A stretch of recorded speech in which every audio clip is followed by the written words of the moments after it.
Well, hello, friends. Welcome to another episode of a High-5 Moment. We have some special people joining us today, Rob. Can you see?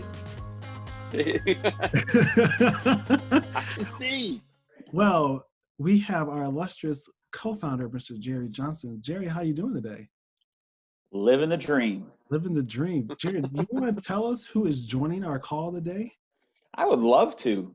This is my good friend, Jesus Rosario. Jesus is the business services coordinator at Work One here in Fort Wayne. He is also the guru of good guys. And I mean, he is one of the good guys in Fort Wayne. I mean, I met Jesus through First Fridays and had an opportunity to do a couple of different events with him. He's also an 18-year veteran. It's the National Guard. Is that correct, Jesus? Yeah, Army National Guard. Army National Guard. And he's also stepping up. It's not like he doesn't have anything else to do, but he's also stepping up and helping with Bring It, Push It, Own It. They have a gentleman's version, and I think Tisha might be kicking his tail 3 days a week. And he's also part of Living Fort Wayne. So, Jesus, welcome, and thank you for joining us today. Thank you so much, Jerry, and thank you for this opportunity. All right, Rob, it's all you. All right. So, Jesus, I got a question for you. Question number one. In the midst of this whole COVID crisis, how do you feel that this is going to change the look of how you do business? Well, I'm in the business of providing other businesses as much services as possible. So already we have seen a lot of great changes, especially when it comes to big companies, big corporations doing layoffs. But then at the same time, other companies and other in other industries that we technically don't usually service as much because they don't need that much assistance. But now we're looking to help them out and assist them as much as possible. Personally, my job I've had the capability of working remotely, of going to different businesses and talking to them face to face. So that aspect of things has been the face-to-face aspect of things has been really, really limited, as we all know.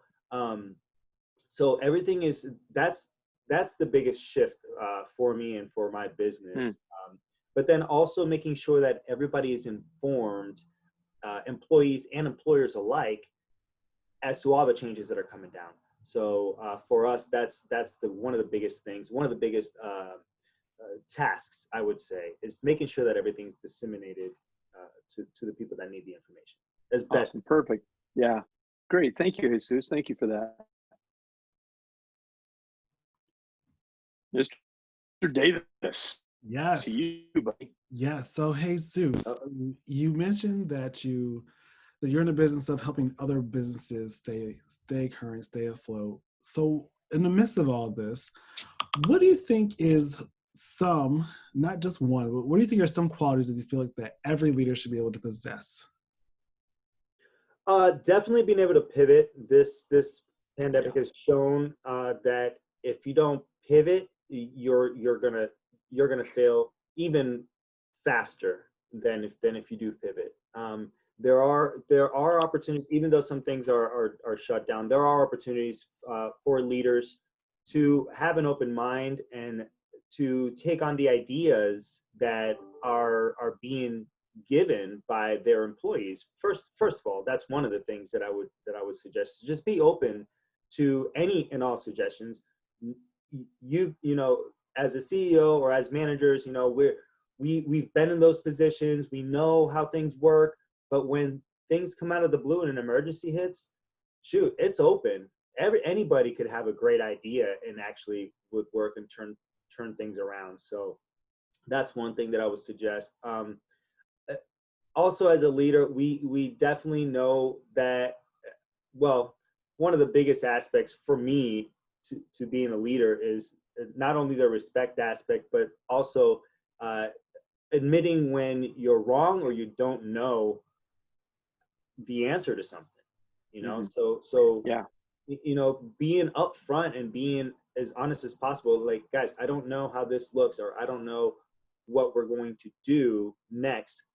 but I'm going to attempt to do my best, and we're gonna, our team is gonna come together, and we're gonna do our best, the best possible. So those are a couple of things that we're thinking about, and obviously, staying positive, and getting active as well. Those are two very, very important things that help out with being a leader, leading by example. So if you're not doing it, they're not going to do it either.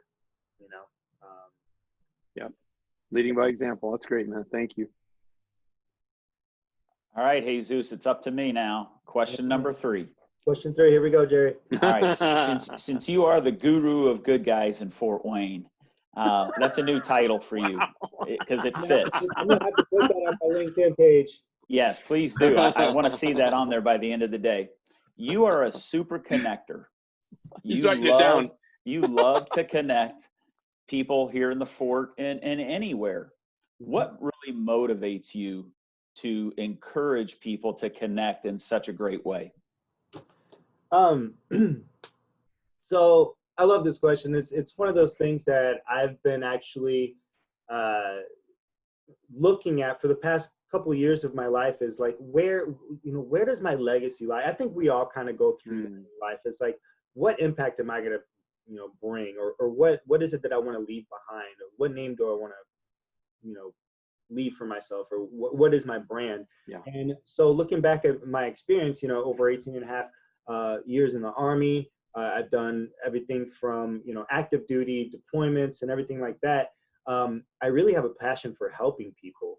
So selfless service, being able to connect people. So networking, to me, I've discovered, is just one of those things that just brings me joy, because if I know somebody that can help somebody's problem and I can connect them, I've just helped somebody solve their problem, that if they didn't know me, or if I didn't know them through somebody, then that connection would never have happened.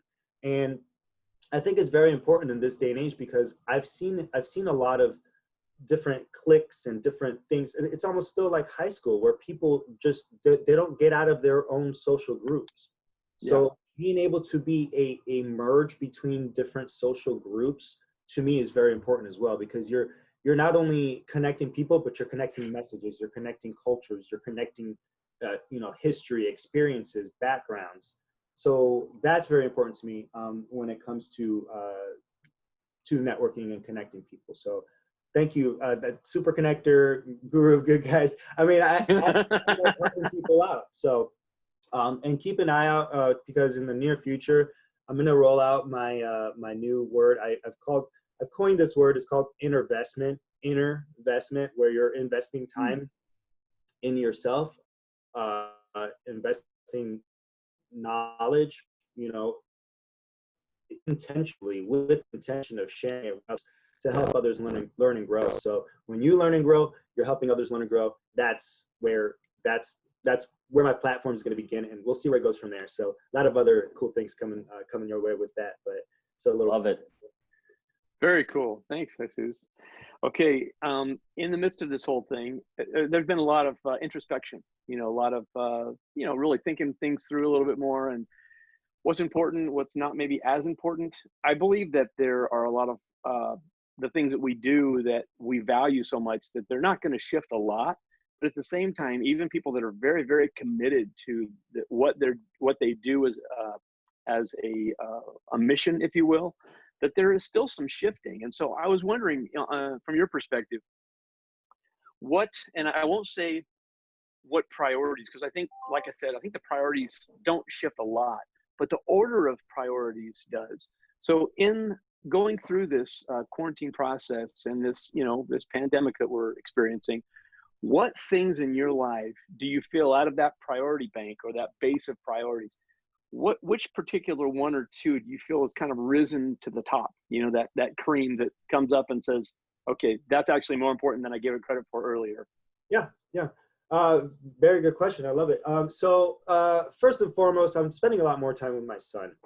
He's out of school. His mom works. I'm working from home.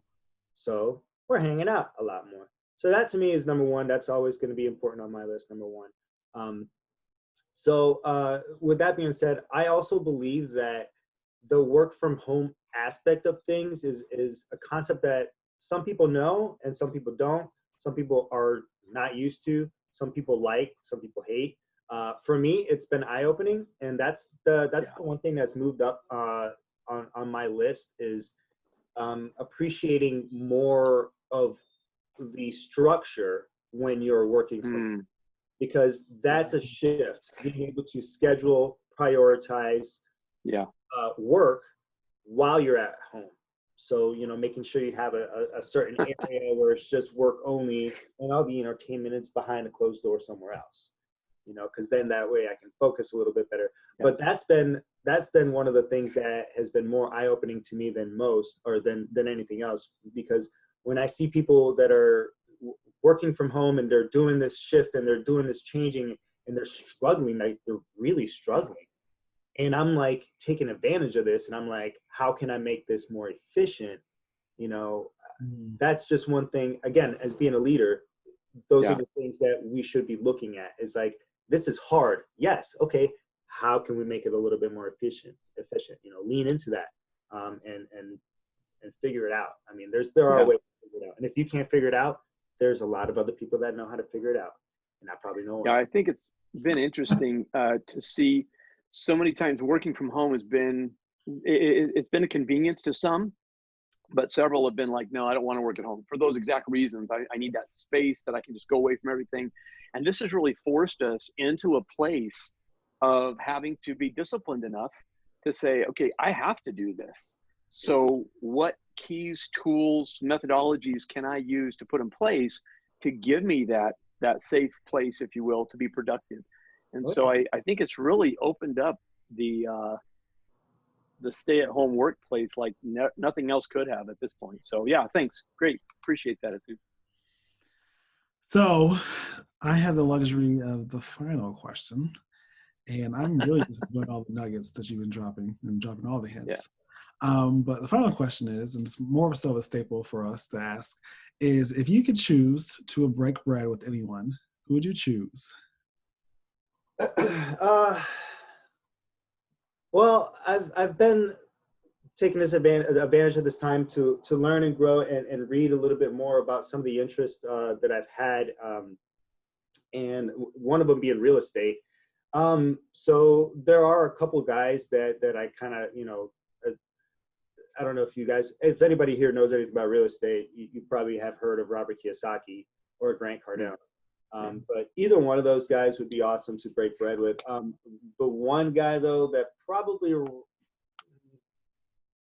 I don't know. I think I would go with somebody a little bit more on my level, at first to sit down with, because I think the knowledge that they have would be just a little bit too overwhelming. Start with someone a little bit lower, but someone in that real estate realm is someone that I would love to touch base with and break bread with. Awesome. A lot of great opportunities with real estate. So yeah, great. Well, Jesus, I can't believe it's been so quick, so fast, but thoroughly enjoyed our time together. We were talking a little bit earlier how, we've all touched base on First Fridays, every month, first Friday of the month, right? And thank God for First Fridays. I mean, it's been a great place to connect. But I remember the first time that we actually made a connection, it's been months now. And ever since then, we've been like, hey, we really need to get together. Hey, we really need to get together. So the quarantine, here we are, finally getting together. It worked itself out. Exactly. It works itself out. That's right. So it's so great to have you, Jesus. We thank you for being with us. Of course, it's great to have our illustrious leader and co-founder of First Fridays, Mr. Jerry Johnson, and my wonderful co-host, Cam Davis. I love you, buddy. Love you too. Everybody, we just encourage you to tune in for the next episode of First Friday's HI-5 moment. And until then, we've got a countdown. 3, 2, 1. High five. Bye. All right. God bless you guys. Thank you.